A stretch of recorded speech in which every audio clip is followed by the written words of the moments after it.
Hola a todos, soy Carlos Urrunaga. Estamos en 360 segundos de Centrum Católica con el profesor César Ferrada. César, el cambio, la resistencia al cambio. Y digo la resistencia al cambio porque cambios son necesarios, pero no los recibimos todos de la misma manera.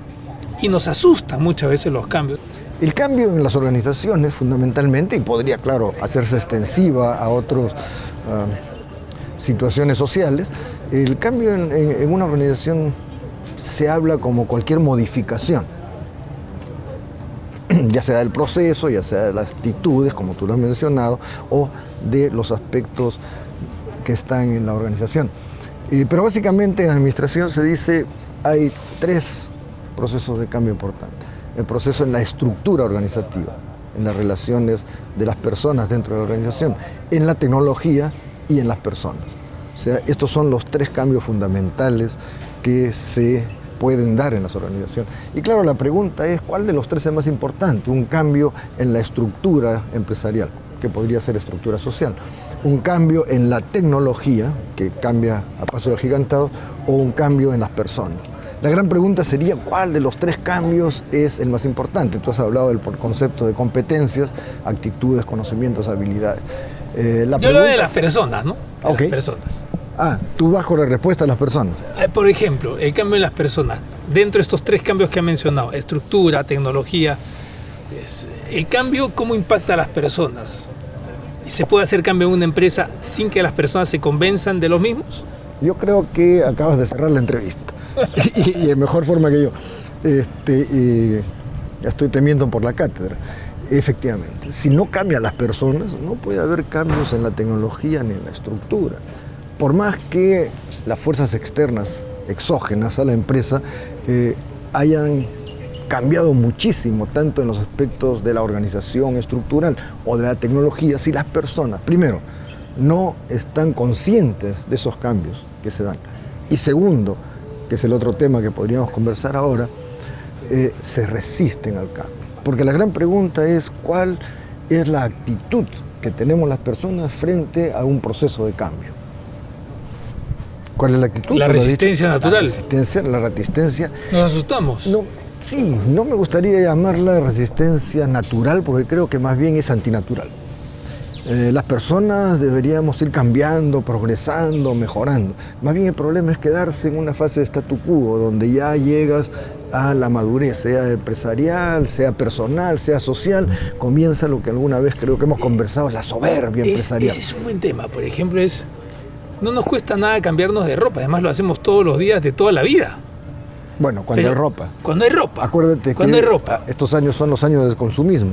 Pero, ¿qué cosas nos cuestan, César? ¿Qué cosas le cuestan al ser humano en su contribución con el crecimiento de la empresa? Es que si la empresa no logra equilibrar los objetivos y aspiraciones personales con los objetivos de la organización, no hay ese calce, entonces no tienes una organización lo suficientemente armónica para conseguir el éxito. Pero si volvemos al proceso de cambio, te dije, claro, tú me dices las cosas cambian y nos cambiamos el terno. Yo te interrumpí con eso del consumismo. Este año es el año del consumismo. Consumismo terno, consumismo auto, consumismo corbata, etc. ¿no?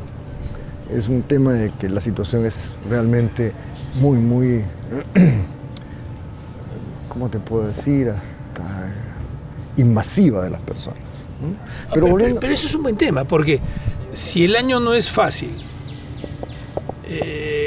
la coyuntura te genera interrogantes. ¿Cuál es la reacción natural en el trabajador? ¿Es conservar el trabajo? Sí. Si no me ven mejor, paso desapercibido. Pero este año, más que ninguno, la empresa requiere de cambios. Normalmente, vamos a poder hablar rápidamente después de unos facilitadores del cambio, pero la pregunta importante creo que se da es ¿por qué nos resistimos al cambio? Primero, estamos aceptando de que la resistencia al cambio es lo normal. Yo quisiera decir que no lo es lo normal, que deberíamos estar predispuestos al cambio. Pero las evidencias son claras, no resistimos al cambio. ¿Cuáles son las razones por qué nos resistimos al cambio? Por ejemplo, Hay muchísimas. el desconocimiento frente a lo nuevo. Sí, la incertidumbre. O también puede pasar de que no estoy descontento con lo que vivo. ¿Desconocimiento qué? ¿Acerca de qué me dijiste? Frente a lo nuevo. ¿Y eres casado tú? Fui. ¿Y por qué te casaste? Si era totalmente desconocido. Sin embargo, tomaste la opción. Pero a veces también te divorcias de las empresas. Sí, claro. Entonces, ¿por qué lo nuevo, que trae una carga muchas veces de valor agregado inmensa, tiene un proceso, y digo proceso para no hablar de resistencia al cambio, de adaptación al cambio, en algunos casos más largo, en otras sociedades más corto? Estoy pensando en las asiáticas, pero en el caso nuestro hay la percepción que existe es una resistencia, una lentitud. ¿Por qué la gente, sobre todo hablando del contexto empresarial, por qué la gente se resiste al cambio? Cuando hago talleres o trabajo en grupos, siempre hago estas preguntas y la mayoría de los participantes siempre mencionan aspectos como confort, facilidad de trabajo, no queremos cambiar, muchos problemas, etc. Hay una gran cantidad de respuestas, pero cuando llegamos a la conclusión de que lo fundamental es el miedo al cambio. Pero ¿por qué la gente tiene miedo al cambio? La gente tiene miedo al cambio porque le falta confianza. Confianza en sí mismo, es decir, y si no puedo hacer las cosas, y si no soy capaz de cambiar. Yo he pasado muchos procesos de implementaciones de sistemas manuales a mecanización, por mi formación anterior, la parte tecnológica, y he visto cómo la gente se crispa, ¿no? Porque no tiene confianza en sí mismo. Entonces yo creo que un factor es confianza, pero la confianza es bipolar. Tiene dos orígenes. La confianza que tiene uno mismo en poder superar, mejorar y cambiar, y la confianza en quien propone el cambio, o diría desconfianza en quien propone el cambio. Y en términos gerenciales normalmente planteo la figura, viene el gerente, el presidente del directorio, nos reúne a todos y dice: señores, va a haber un proceso de cambio para mejorar, ¿Qué piensa el que está sentadito ahí?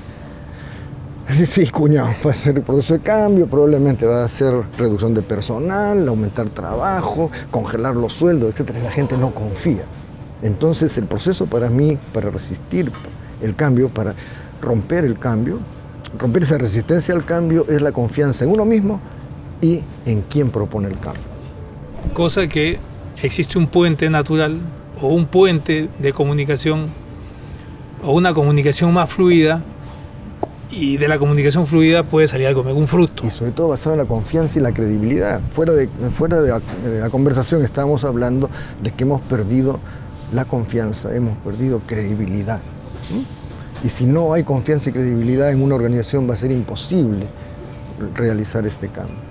Y si las personas, y esto quiero recalcarlo, cualquier cambio tecnológico, estructural, de proceso, etcétera, no tiene sentido si las personas no se adaptan al cambio, como tú dijiste, o una actitud mejor, como promueven ese cambio.